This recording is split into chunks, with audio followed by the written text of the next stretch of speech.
Bab 20. Hangat yang tak terucap. Malam sudah larut. Ketika mobil Raven berhenti di parkiran apartemen mewah miliknya, lampu kota masih berkilauan di luar jendela. Namun lantai apartemen itu terasa sunyi. Raven membuka pintu dan masuk. Begitu melangkah ke ruang tamu, ia langsung berhenti di sofa panjang dekat jendela. Nadila tertidur. Tubuhnya meringkuk kecil, seolah berusaha mencari kehangatan. Lampu ruang tamu yang redup membuat wajahnya terlihat sangat tenang. Raven mengerutkan kening. Kenapa dia tidur di sini? Kenapa tidak di kamar? Ia berjalan mendekat perlahan. Beberapa helai rambut Nadila jatuh di pipinya. Tanpa sadar Raven mengulurkan tangan, berniat menggendong wanita itu ke kamar. Namun saat tangannya menyentuh leher dan kaki Nadila, Nadila tiba-tiba terkejut. Jangan! Ia langsung terduduk dengan napas terengah. Matanya terlihat panik. Raven langsung menatapnya tajam. Apa maksudmu? Aku hanya ingin memindahkanmu ke kamar. Nadila langsung menunduk. Maaf, bukan begitu. Aku bermimpi. Masih bermimpi tentang kejadian di hotel kemarin. Suaranya pelan. Ada sedikit ketakutan di wajahnya. Aku sangat takut pada pria itu. Raven terdiam. Ternyata Nadila masih mengingat kejadian itu. Ia menghela napas pelan lalu duduk di sampingnya. Nadila, ia memegang kedua bahu wanita itu dengan lembut. Natap aku. Perlahan Nadila mengangkat wajahnya. Tatapan mereka bertemu. Raven berkata dengan suara rendah namun tegas. Ada aku tidak akan membiarkan siapapun mengganggumu lagi. Yakinlah padaku, orang itu sudah kubereskan. Dia tidak akan pernah muncul di hadapanmu lagi.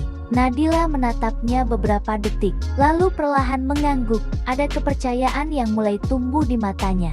Ia berdiri lalu berjalan ke meja makan. Kamu belum makan, kan? Aku sudah masak makanan kesukaanmu. Raven mengangkat alis. Dari mana kau tahu makanan kesukaanku? Aku tidak pernah mengatakannya padamu. Nadila tersenyum kecil. Aku bertanya pada Mama. Raven langsung menoleh. Mama, kapan kau bertemu Mama? Nadila menjawab santai. Tadi, Mama kesini. Raven terlihat semakin heran. Mama kesini? Untuk apa? Nadila duduk di kursi sambil menjelaskan. Mama meminta kita datang ke ulang tahun kakak lusa. Karena Mama tidak bisa datang, besok Mama harus mengantar Papa ke Singapura untuk berobat. Jadi kita harus datang untuk mewakili Mama dan Papa. Jangan sampai kita tidak datang. Raven terdiam. Di dalam kepalanya langsung muncul berbagai kenangan lama. Acara keluarga besar, pujian untuk kakaknya, perbandingan yang selalu sama. Sejak kecil, ia tidak pernah menjadi kebanggaan kakeknya. Selalu saja kakaknya yang dipuji. Kakaknya yang tinggal di Amerika bersama istrinya, anak tunggal pengusaha besar. Setiap acara keluarga, nama kakaknya selalu disebut dengan bangga. Sementara Raven hanya dianggap biasa saja. Ia menghela napas pelan. Sejak ia bisa mendirikan perusahaannya sendiri, Raven bersikap dingin. Tak mau lagi akrab dengan keluarga besarnya, dan sejak itu pula mereka segan pada Raven. Apalagi setelah papanya memberikan kepemimpinan Sebastian Group padanya, mereka tak berani lagi meremehkannya secara langsung di depannya. Meski di belakangnya, ia tahu mereka masih memandangnya. Dan, sebenarnya ia sangat malas datang ke acara seperti itu. Namun Nadila berkata lagi dengan lembut. Itu hanya sebentar. Yang penting kita mewakili Mama dan Papa. Bahkan Mama sudah menyiapkan kado untuk kakek. Kasihan Mama kalau kita tidak datang. Raven akhirnya mengangguk. Baiklah. Lalu ia menatap Nadila dengan senyum tipis. Tapi kalau mereka membulimu, jangan merengek dan menangis mencariku. Nadila terkejut. Namun setelah menyadari Raven sedang bercanda, ia tersenyum lebar. Tanpa disadari, pria dingin itu mulai berubah. Ia bahkan bisa bercanda sekarang. Dan itu membuat hati Nadila terasa hangat. Oh iya, kamu belum jawab, sudah makan atau belum? Sebenarnya Raven sudah makan tadi. Ia bahkan mentraktir Row dan beberapa teman lain di restoran mahal. Namun melihat Nadila sudah memasak, ia berkata santai. Belum, aku sangat lapar. Wajah Nadila langsung berseri-seri. Ia segera menghidangkan makanan. Raven melihat meja itu. Rendang, gulai, dan beberapa masakan Padang lainnya. Ia mulai makan. Rasanya memang enak, namun sebenarnya perutnya sudah sangat kenyang. Tetapi Raven tetap memakannya dengan lahap. Ia bahkan terlihat sangat menikmati. Hal yang sebenarnya sangat aneh baginya. Dalam hidupnya, ia selalu berkata apa adanya. Jika kenyang, ia akan berkata kenyang. Jika tidak suka, ia akan berkata tidak suka. Tanpa basa-basi, tanpa filter. Namun malam ini, ia pura-pura lapar. Hanya agar Nadila tidak kecewa. Dan ia bahkan tidak sadar sejak kapan dirinya bisa melakukan hal seperti ini. Setelah makan, Raven mandi, sementara Nadila sudah berbaring di tempat tidur. Ketika Raven keluar dari kamar mandi, air masih menetes dari rambutnya. Nadila yang melihatnya langsung menahan napas. Jantungnya berdetak cepat. Raven berjalan mendekat. Ia juga mengingat malam di hotel itu. Sebenarnya, ia ingin mengulangnya lagi. Sangat ingin. Namun melihat Nadila yang masih tampak sedikit trauma, ia menahan diri. Ia tidak ingin menakuti istrinya. Raven akhirnya berbaring di tempat tidur. Nadila, kemarilah. Nadila terlihat gugup. Apa maksudmu? Raven menghela napas. Kemarilah. Tidurlah di lenganku, agar kau tidak bermimpi buruk. Ia merentangkan tangannya. Nadila ragu sejenak, namun akhirnya ia menurut. Ia berbaring di dada Raven. Kepalanya bersandar di sana, dan entah kenapa, rasanya sangat nyaman. Beberapa menit saja, Nadila sudah tertidur lelap. Namun Raven justru tidak bisa tidur. Jantungnya berdetak keras. Bagaimana bisa ia tidur dengan posisi seperti ini? Tubuh Nadila begitu dekat. Aroma rambutnya begitu lembut. Keinginannya perlahan muncul lagi. Namun ia menahannya. Ia tidak ingin menakuti Nadila. Akhirnya, karena lelah setelah hari yang panjang, Raven pun tertidur.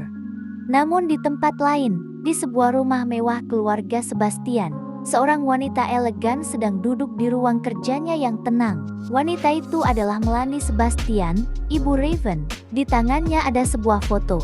Foto pernikahan Raven dan Nadila. Melanie menatap foto itu lama. Perlahan senyum lembut muncul di wajahnya. Akhirnya, gumamnya pelan. Anak itu benar-benar menikah. Matanya berhenti pada wajah Nadila yang terlihat sederhana namun hangat. Aku bersyukur, Raven mau menikahi wanita pilihanku dan papanya. Melanie menaruh foto itu di meja. Tatapannya berubah sendu. Ia tahu betul bagaimana kehidupan Raven selama ini. Sejak kecil, Raven jarang bertemu dengannya dan suaminya. Bukan karena mereka tidak menyayangi anak mereka, namun karena kesibukan bisnis perusahaan. Keluarga yang membuat mereka sering berada di luar negeri. Akibatnya, Raven lebih sering diasuh pengasuh dan lebih banyak tinggal bersama kakek neneknya dari pihak ayah. Melanie menghela napas pelan ketika mengingat masa itu. Di rumah besar keluarga Sebastian itu, Raven tumbuh dalam bayang-bayang kakaknya. Revan, anak pertama yang selalu dipuji semua orang. Revan anak yang penurut, cerdas, tenang, selalu mengikuti aturan. Sementara Raven berbeda, ia anak yang kreatif, aktif, dan keras kepala. Ia tidak bisa hanya duduk diam dan belajar sepanjang hari seperti yang diinginkan kakeknya. Raven selalu ingin mencoba hal baru, selalu ingin melakukan sesuatu dengan caranya sendiri. Dan justru karena itulah, ia sering dianggap nakal. Bahkan Melanie pernah mendengar cerita yang membuat hatinya hancur. Kakek Raven sering menguncinya di gudang sebagai hukuman, hanya karena anak itu membantah aturan yang menurutnya tidak masuk akal. Melanie menutup matanya sejenak. Rasa bersalah masih menghantui dirinya sampai sekarang. Belum lagi kejadian lain yang membuatnya sangat marah ketika ia mengetahuinya. Salah satu pamannya pernah menjodohkan Raven. Saat itu Melanie dan suaminya sedang berada di luar negeri untuk urusan bisnis, tanpa memberitahu mereka. Padahal saat itu usia Raven masih sangat muda. Raven masih menempuh pendidikannya di perguruan tinggi. Ia bahkan belum cukup dewasa untuk memikirkan pernikahan. Melanie mengepalkan tangannya pelan. Mungkin, semua itu yang membuat anak itu tumbuh menjadi begitu dingin, begitu keras, begitu sulit membuka hatinya pada siapapun. Ia menatap foto Nadila lagi, matanya menjadi lembut. Karena itu, Dia dan papanya tidak ingin Raven menikah karena pertimbangan bisnis. Mereka ingin putranya dicintai dengan tulus. Dan sebagai sahabat dari orang tua Nadila, mereka tahu Nadila sejak kecil. Dan ibu Nadila adalah seseorang yang sangat baik. Melanie bisa merasakan sesuatu yang berbeda dari Nadila. Kesederhanaan, kelembutan, hal yang tidak pernah dimiliki oleh wanita-wanita yang dulu dekat dengan Raven.